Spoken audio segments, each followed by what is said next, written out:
नमस्कार, म सन्तोष Paswan, snake rescue. आज भद्रपुर वडा नम्बर 3 किचक बधबाट अजिङ्ग सर्प ल्याएर हामी रनकाली वनमा उद्धार गर्न गइरहेछौँ। हाम्रा वनका साथीहरू सबैजना हुनुहुन्छ।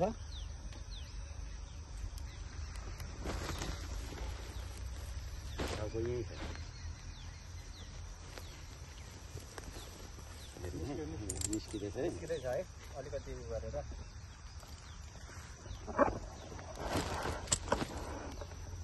भारी छ नि 13 किलोको वेट पर्छ। आयो दाइ आयो आयो सदा पाइ हुने हाल्छ है। हेर्नु त हेर्नु अच्छा जाँदै गरेको नि है। हेर्नु न पानीमा कस्तो रिटर्न आउँछ यसको लिने है भिडियो रिटर्न आयो भने हामीलाई त गर्दैन नि।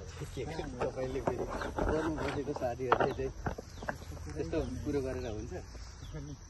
कस्तो हेर्नु कस्तो तरिकाले बस्छ यो हेर्नु यतिमै लुकेर बस्दिन्छ। यिनीहरूको पुरै शरीरै चिसो हुन्छ हो आउँछ कन्ता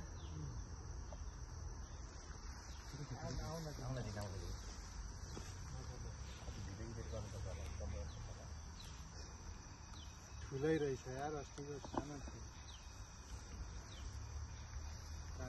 यसले मान्छेलाई अट्याक गर्यो भन्दा होइन यसले बाख्रा मान्छेलाई खाइदिन्छ।